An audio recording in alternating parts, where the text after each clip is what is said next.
Hi friends, welcome back to Dillu Karishma's kitchen. ఈరోజు మనం చేయబోయే రెసిపీ ఏంటో తెలుసా ఫ్రెండ్స్? సో హెమ్మీ, సో హెల్దీ అయిన పాతకాలం నాటి తాటిపండు కేక్ ఫ్రెండ్స్. ఈ తాటిపండు కేక్ని ఎంతో ఈజీగా, ఎంతో హైజీనిక్గా ఎలా తయారు చేసుకోవాలో, వాటికి కావాల్సిన పదార్థాలు ఏంటో చూద్దామా? మన తాటిపండు కేక్కి కావాల్సిన పదార్థాలు ఏంటంటే, ఒక 3 కప్పుల వరకు తాటిపండు పల్పుని తీసుకోవాలి. అలాగే కప్పున్నర వరకు తురుముకున్న బెల్లాన్ని తీసుకోవాలి. అలాగే ఒక 2 కప్పుల వరకు ఇక్కడ బియ్యపు రవ్వని తీసుకోవాలి. జనరల్గా మన ఇంట్లో బియ్యం ఉంటుంది కదా ఫ్రెండ్స్, దాంతో తయారు చేసుకున్న రవ్వ అన్నమాట. ఇప్పుడు ఇవన్నీ నేను ఇదే కప్పుతో కొలిచి తీసుకున్నాను ఫ్రెండ్స్. మీ దగ్గర ఏదైనా ఒక చిన్న కప్పు ఉంటే దాంతో కూడా మీరు అన్నీ కొలిచి తీసుకోవచ్చు. ఇందులో మరికొన్ని ఇంగ్రీడియంట్స్ అనేవి మనం యాడ్ చేసుకుందాం ఫ్రెండ్స్. ఇప్పుడు తయారీ విధానాన్ని చూద్దామా? మన తాటిపండు కేక్ని తయారు చేసుకోవడం కోసం ముందుగా ఈ విధంగా ఒక మిక్సింగ్ బౌల్ని తీసుకుని అందులోకి మనం ముందుగా తీసుకున్న 2 కప్పుల బియ్యపు నూకని తీసుకోవాలి.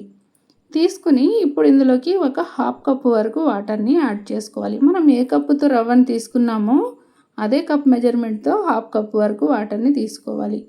తీసుకుని రవ్వలో మొత్తం ఈ వాటర్ అనేది బాగా కలిసేలాగా చేత్తో ఈ విధంగా కలుపుకోవాలి. చూస్తున్నారు కదా, ఈ విధంగా బాగా కలుపుకుని రవ్వని సమానంగా అనుకోవాలి. చేత్తో వీడియోలో చూపిస్తున్నట్టుగా అనుకుని దీనిపైన మూత అనేది పెట్టుకోవాలి. రవ్వ అనేది ఎంత చక్కగా నానితే అంత రుచిగా, అంత మెత్తగా మన కేక్ అనేది వస్తుంది. ఈ విధంగా మూత పెట్టుకుని కనీసం 1 గంట పాటైనా పక్కన పెట్టుకుందాం. గంట తర్వాత మన రవ్వ అనేది ఏ విధంగా నానిందో చూద్దామా ఫ్రెండ్స్? చూస్తున్నారు కదా, వాటర్ని పీల్చుకుని పొడి పొడిగా అయ్యింది కదా మన రవ్వ అనేది. ఇప్పుడు దీన్ని చేత్తో బాగా లూజ్ చేసుకోవాలి. రవ్వ మొత్తాన్ని ఈ విధంగా చేత్తో లూజ్ చేసుకున్నాక మనం తీసుకున్నవన్నీ కూడా ఒక్కొక్కటిగా యాడ్ చేసుకోవాలి. చూస్తున్నారు కదా ఎంత బాగా నానిందో కదా. ఇలా నానిన రవ్వలోకి ఇప్పుడు మనం ముందుగా తీసుకున్న తాటిపండు పల్పుని యాడ్ చేసుకోవాలి. ఈ విధంగా తాటిపండు పల్పుని యాడ్ చేసుకున్నాక మనం ముందుగా తీసుకున్న బెల్లాన్ని కూడా యాడ్ చేసుకోవాలి. అలాగే 1 కప్పు వరకు ఇక్కడ కొబ్బరిని యాడ్ చేసుకోవాలి. కొబ్బరి తురుము ఫ్రెండ్స్, ఇది పచ్చి కొబ్బరి తురుము అన్నమాట. అలాగే 1 చిటికెడు వరకు ఉప్పును కూడా యాడ్ చేసుకోవాలి. ఏ స్వీట్లోకైనా ఉప్పును యాడ్ చేసుకుంటే చాలా రుచిగా ఉంటుంది. ఇలా బాగా మొత్తం కలిసేలాగా కలుపుకోవాలి. చేత్తో మ్యాష్ చేసుకుంటూ కలుపుకోవాలి ఫ్రెండ్స్. అప్పుడే బాగా చక్కగా కలుస్తుంది. ఈ విధంగా చూస్తున్నారు కదా, మొత్తం బాగా కలిసేలాగా కలుపుకున్నాం కదా. ఇందులో బెల్లం మొత్తం కరిగేలాగా కలుపుకోవాలి.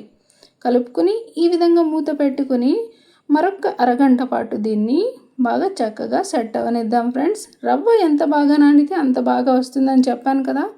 అరగంట తర్వాత చూస్తున్నారు కదా, ఇంకా మరికొన్ని బెల్లం గడ్డలు అనేవి ఇందులో ఉన్నాయి కదా. ఇప్పుడు దీన్ని పక్కన పెట్టుకుని మన కేక్ టిన్ని రెడీ చేసుకుందాం. ఇలా ఒక కేక్ టిన్ని తీసుకుని అడుగున కాస్త ఆయిల్ అనేది నేను వేసుకుని పెట్టుకున్నాను ఫ్రెండ్స్. అలాగే అరిటాకుల్ని కూడా తీసుకున్నాను. ఈ విధంగా అడుగున ఆయిల్ వేసుకుని అరిటాకులు వేయడం వలన అడుగున కూడా మన కేక్ అనేది బాగా చక్కగా మంచి రంగులోకి వస్తుంది. ఇలా మనం తీసుకునే టిన్నికి సరిపడా అరిటాకుని కరెక్ట్గా రౌండ్గా కట్ చేసుకోవాలి. కట్ చేసుకుని క్లీన్గా నీట్గా కడుక్కుని శుభ్రంగా పొడి క్లాత్తో తుడిచి ఈ విధంగా తీసుకోవాలి. ఇలా దానిపైన కూడా ఆయిల్ అనేది వేసుకోవాలి. ఎందుకంటే మన కేక్ అనేది మంచి రంగులోకి రావాలి కదా. రావాలంటే ఇలా అడుగున కాస్త ఆయిల్ వేసుకుని పక్కన పెట్టుకోవాలి. ఇప్పుడు ఇందులోకి మనం మరికొన్ని ఇంగ్రీడియంట్స్ని యాడ్ చేసుకుందాం. ఇందులోకి ఒక 2 టేబుల్ స్పూన్ అంత ఆయిల్ని యాడ్ చేసుకోవాలి. ఈ ప్లేస్లో మీరు వెన్ననైనా యాడ్ చేసుకోవచ్చు, లేదా నెయ్యినైనా యాడ్ చేసుకోవచ్చు ఫ్రెండ్స్. నేనైతే ఏ ఫ్లేవర్ లేని ఆయిల్ని యాడ్ చేశాను. కాస్త యాలకుల పొడిని కూడా యాడ్ చేసుకోవాలి మంచి ఫ్లేవర్ కోసం. లేదా న్యాచురల్ ఫ్లేవర్ కావాలి అనుకుంటే యాడ్ చేయకపోయినా కూడా పర్వాలేదు ఫ్రెండ్స్. ఇలా ఆయిల్ని అలాగే యాలకుల పొడిని ఇందులో బాగా కలిసేలాగా చక్కగా ఈ విధంగా కలుపుకోవాలి. బెల్లం గడ్డలన్నీ కరిగిపోయేలాగా బాగా మ్యాష్ చేస్తూ కలుపుకోవాలి. ఇప్పుడు మనం ముందుగా కేక్ టిన్ని రెడీ చేసి పెట్టుకున్నాం కదా, దాంట్లోకి మనం రెడీ చేసుకున్న బ్యాటర్ మొత్తాన్ని కొద్ది కొద్దిగా వేసుకోవాలి. చూస్తున్నారు కదా, ఈ విధంగా వేసుకోవాలి. నాకైతే ఇన్ని రోజులు ఈ తాటిపండు అనేది దొరకలేదు ఫ్రెండ్స్. మా మమ్మీ పంపిస్తే మా అత్తయ్య గారు క్లీన్ చేసి పల్ప్ తీసి నాకిస్తే నేను మీ ముందుకు ఈ విధంగా వీడియోని తీసుకొచ్చాను.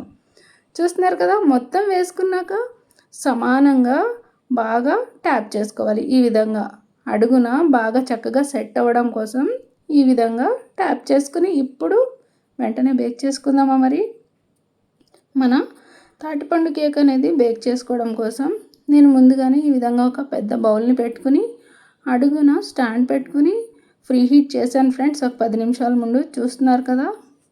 ఇలా ఫ్రీ హీట్ చేసుకున్న దాంట్లోకి జాగ్రత్తగా కేర్ఫుల్గా చూసుకుని ఈ విధంగా పెట్టుకోవాలి. ఎందుకంటే బాగా వేడిగా ఉంటుంది కదా ఫ్రెండ్స్, సో అందుకనే చూసుకుని పెట్టుకోవాలి. ఇప్పుడు ఇలా ఒక ప్లేట్ని తీసుకొని దీనిపైన మూత అనేది క్లోజ్ చేసుకోవాలి. క్లోజ్ చేసుకున్నాక దీనిపైన దానికి ఉండే మూతతో క్లోజ్ చేయాలి. ఈ విధంగా క్లోజ్ చేసుకుని పైన ఏదో ఒక బరువుని పెట్టుకోవాలి. ఈ విధంగా బరువుని పెట్టుకుని ఒక 2 అవర్స్ పాటు పూర్తిగా లో ఫ్లేమ్లో పెట్టుకుని బేక్ చేసుకోవాలి. 2 అవర్స్ తర్వాత మన కేక్ అనేది ఏ విధంగా బేక్ అయిందో చూద్దామా. మరి ఒకసారి మూత తీసుకుని చూద్దాం ఫ్రెండ్స్. నేను తీసుకున్న క్వాంటిటీకి నాకు 2 గంటల టైం అనేది పట్టింది. మీరు కాస్త తక్కువ క్వాంటిటీ తీసుకుంటున్నట్లయితే టైంని చూసుకుని చెక్ చేసుకుని బేక్ చేసుకుంటే సరిపోతుంది. కానీ పూర్తిగా లో ఫ్లేమ్లో పెట్టుకుని బేక్ చేసుకోవాలి. ఇప్పుడు దీనిపైన ఉండే మూత అనేది తీసుకుందాం.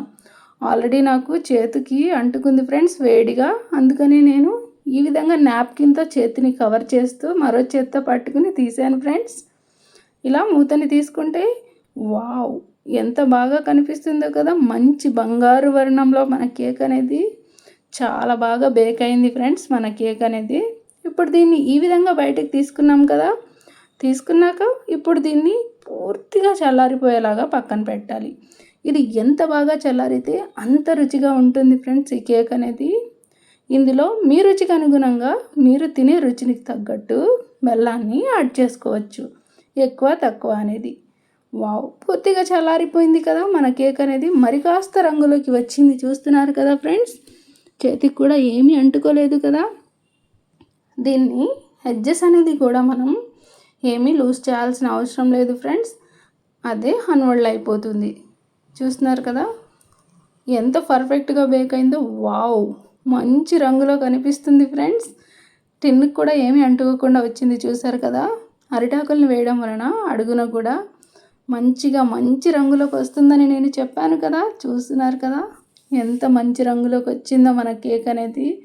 సో హమ్మీగా చాలా టేస్టీగా ఉంటుంది ఫ్రెండ్స్ ఈ కేక్ అనేది. డెఫినెట్గా ఈ విధంగా మీరు కూడా ట్రై చేయండి. ఎంత బాగుందో కదా, చూస్తుంటే నేను నోరు ఊరిపోతుంది ఫ్రెండ్స్. నాకైతే ఎప్పుడెప్పుడు కట్ చేయాలా, ఎప్పుడెప్పుడు టేస్ట్ చేయాలా అని వెయిట్ చేస్తున్నా. చూస్తున్నారు కదా కట్ చేసి కూడా మీకు చూపిస్తున్నాను కదా. వావ్ బాగా ఎంత చక్కగా ఉందో, ఎంత ప్లప్పీగా రెడీ అయిందో మన కేక్ అనేది. చూస్తున్నారు కదా. ఈ విధంగా మీరు కూడా ప్రకృతి మనకిచ్చిన వరాల్లో ఇదొక్కటి ఫ్రెండ్స్. ఇయర్లీ వన్స్ మాత్రమే దొరుకుతుంది. డెఫినెట్గా దొరికినప్పుడు ఒక్కసారి దీంతో ఏదో ఒక డిష్ని ప్రిపేర్ చేసి టేస్ట్ అనేది మీకు ఎలా వచ్చిందో డెఫినెట్గా నాకు కామెంట్ చేయండి ఫ్రెండ్స్. అలాగే easy and tasty healthy recipes కోసం మా దిల్లు కరిష్మాస్ కిచెన్ని మాత్రం ఫాలో అవ్వడం మర్చిపోకండి ఫ్రెండ్స్. మరో మంచి రెసిపీతో మనం కలుద్దాం friends. Thanks for watching friends.